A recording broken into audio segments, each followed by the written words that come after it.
Melania Trump's legal catastrophe. Okay, I need you to stay with me here because what I'm about to walk you through is something we almost never see in American legal history. A First Lady of the United States is about to be forced to testify under oath about her marriage, her living arrangements, her tax filings, and her connections to Jeffrey Epstein. And here's the thing that makes this genuinely unprecedented. She did this to herself. Her own legal team made a catastrophic miscalculation, and now there is no way out. This isn't speculation. This isn't anonymous sourcing. This is happening right now in federal court, and the implications are staggering. Let me tell you exactly how Melania Trump walked into a trap of her own making, and why even a Trump-appointed judge probably cannot save her from what comes next. Here's what you need to understand about how we got here, because the context matters enormously. Back in October, veteran journalist Michael Wolff received a letter. Now, if you've followed the Trump family for any length of time, you know exactly what kind of letter this was. It was a demand letter threatening a $1 billion defamation lawsuit. That's billion with a B. The letter came from Alejandro Breto, a Coral Gables attorney who has become Donald Trump's go-to legal attack dog for silencing critics. And the substance of that letter was essentially this: apologize. Retract everything you've written about Melania Trump's connections to Jeffrey Epstein, or face complete financial destruction in court. Now, most people who receive one of these letters from the Trump legal machine do one of two things. They either comply immediately, issuing what Wolff himself described as North Korean-style confessions and apologies, or they go silent and pray the whole thing just goes away. But Michael Wolff is not most people. Subscribe to this channel right now and turn on notifications, because what happens next in this case is going to reshape how we understand accountability for the most powerful people in America.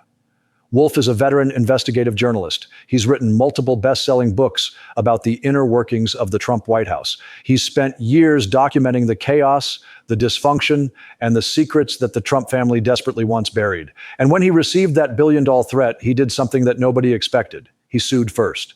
Think about what that means for a moment. Instead of cowering, instead of apologizing, instead of going silent, Michael Wolff ran straight to New York State Supreme Court and filed a preemptive lawsuit against Melania Trump.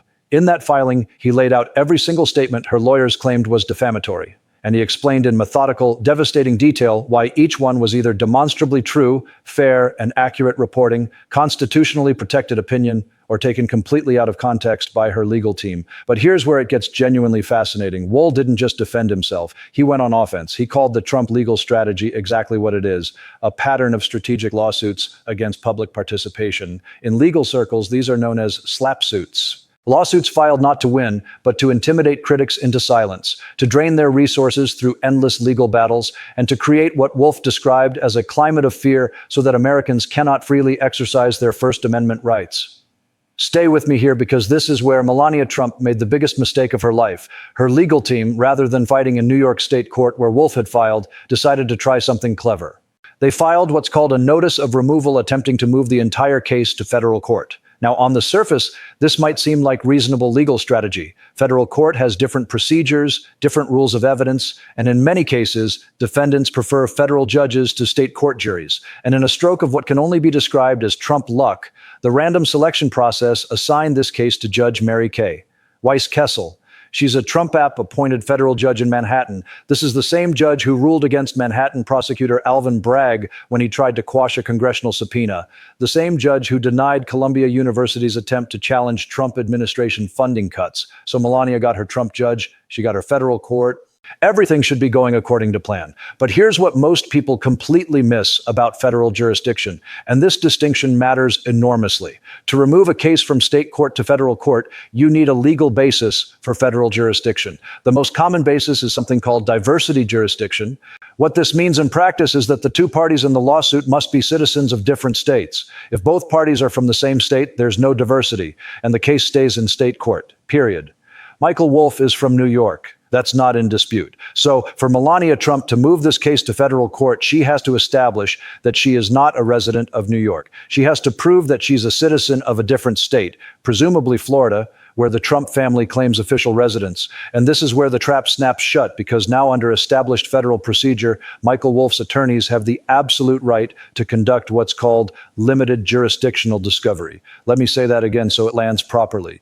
Melania Trump's own legal strategy has now given opposing counsel the right to depose her, to send her written interrogatories, to subpoena her financial records, to demand her tax returns, to ask her about every single aspect of her life that relates to one fundamental question: where does Melania Trump actually live? If you're finding this breakdown valuable, hit that like button right now, because this story is about to get significantly more complicated. And I want to make sure you understand every dimension of it. Think about all the questions Melania will now have to answer under oath. Where does she sleep most nights? How many nights per year does she spend at Mar-a-Lago versus Trump Tower on Fifth Avenue versus the White House? When did she last spend the night in the same bedroom as her husband? What do her tax returns say about her state of residence? Has she claimed Florida residency for tax purposes while actually living in New York?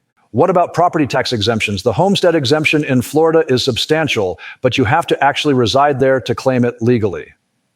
And then there's the Barron Trump question. Barron Trump is currently a student at NYU New York University, located on Fifth Avenue in Manhattan. Now, NYU charges different tuition rates depending on whether you're an in-state or out-of-state student. The difference is substantial. So what did the Trump family claim on Barron's application materials? Did they claim New York residency to get in-state tuition benefits? If they did, that would directly contradict Melania's claim to be a Florida resident for jurisdictional purposes. Here's where it gets even more revealing. There has been substantial reporting over the years about the living arrangements within the Trump marriage. Multiple sources have indicated that Donald and Melania don't share a bedroom. Reports have consistently suggested that Melania spent very little time at the White House during Trump's first term. She was seen far more frequently in New York City, maintaining her lifestyle on Fifth Avenue, shopping, attending spa appointments, having lunch with friends.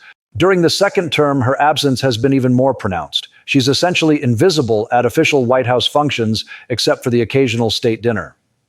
The reporting suggests that Melania Trump lives primarily in New York City to maintain proximity to her son at NYU. She's not shopping on Worth Avenue in Palm Beach every day. She's living her life in Manhattan. And now she has to answer questions about all of it under penalty of perjury. Some might argue that Judge Weissel could simply limit the scope of discovery to protect Melania. After all, she's a Trump-appointed judge with a clear track record. But here's the fundamental problem with that theory. Jurisdictional questions are not discretionary matters where a judge can side with whoever they prefer. The rules of federal procedure are explicit. If there's a legitimate dispute about diversity jurisdiction, the party seeking federal court has to prove their case. And the opposing party has the absolute right to challenge that proof through discovery. Even a judge who desperately wants to help Melania Trump has to follow the law. And the law says that if Wolf's attorneys can articulate a good faith basis for questioning her residency claims, they're entitled to discovery on that issue. Given everything that's been publicly reported about Melania's living arrangements, there's clearly a good faith basis for that challenge. Now let's talk about the substance of what Wolf actually wrote. Because when you examine the specific statements Melania's lawyers claimed were defamatory, you realize just how weak her position actually is. Statement 1, that Melania Trump was very involved in the Epstein situation. Wolf's defense is that this was taken completely out of context. What he actually wrote was that the First Lady had largely avoided the topic publicly, but was acting behind the scenes. That's not defamation. That's journalism. Statement 2, that Melania could be the missing link in President Trump's ties to Jeffrey Epstein. Again, Wolf argues this was taken out of context and represents fair and accurate reporting based on documented facts. Statement 3, that Melania was involved in Epstein's social circle, and that's how she met Trump. This is actually supported by the historical record. Melania was a model with ID Model Management, an agency run by someone who was friends with both Trump and Epstein. She met Trump at the Kit Kat Club party hosted by ID models. These are documented, verifiable facts. Statement 4, that she was introduced to Trump by a model agent with whom both Trump and Epstein were involved. Wall says this statement is demonstrably true. Statement 5, that Epstein made certain allegations about Trump and Melania's relationship. Wall says this statement is also true. Drop a comment right now. Tell me where you're watching from. I genuinely want to know how far this information is reaching, because Americans need to understand what's happening here. So when you put this all together, what you realize is devastating for Melania Trump. She is now facing invasive jurisdictional discovery that will expose her private life. And she's enduring all of this to pursue a defamation case. She's probably going to lose anyway because the underlying statements are either true or constitutionally protected opinion. This is legal malpractice territory. Someone on Melania's legal team should have seen this coming. Someone should have explained that removing the case to federal court would trigger jurisdictional discovery. Someone should have calculated whether the benefit of a federal forum was worth the cost of having Melania answer questions under oath about where she lives, how often she sees her husband, and what her tax returns actually say. But they didn't. Or they did, and Melania overruled them. Or they did, and they got it catastrophically wrong. Either way, Melania Trump is now in a world of legal hell entirely of her own making, and the implications extend far beyond this one lawsuit. What happens when Melania testifies about her living arrangements? What happens when she has to explain why she's almost never at the White House? What happens when financial documents are produced showing where she actually claims residence for tax purposes? What happens if there's a discrepancy between what she's told the IRS and what she's telling the federal court? These aren't hypothetical concerns. These are the exact questions that will now be asked, and every answer Melania gives will be under oath, subject to perjury charges if she lies. The question now is whether the Trump legal team has any escape route. Honestly, the options are severely limited. They could try to voluntarily dismiss the removal and return to state court, but that would be a humiliating admission that they made a catastrophic mistake. They could try to settle with Wolf, but he's shown absolutely no indication he's interested in settlement. He wants this fight. He wants the discovery. He wants the truth on the record. They could try to limit discovery, but as I've explained, the rules of federal procedure are clear on jurisdictional matters. The most likely outcome is that this plays out exactly as Wolf's attorneys intend. Melania will be deposed. She will answer questions about every aspect of her life that relates to residency. And those answers will become part of the permanent public record, available for journalists, investigators, and the American people to examine. For Donald Trump, this has to be an absolute nightmare scenario.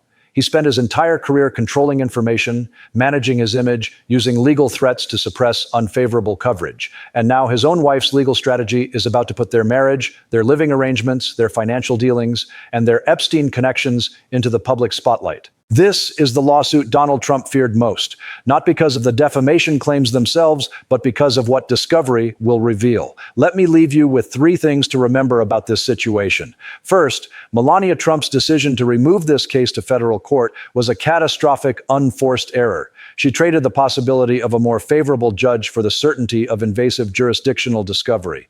That's a trade no competent attorney should have allowed. Second, the substance of the defamation claims is remarkably weak. The statements Wolf made are either demonstrably true, protected opinion, or taken out of context. Melania is enduring all of this exposure to pursue a case she's likely to lose. Third, and most importantly, this represents something larger about accountability in America.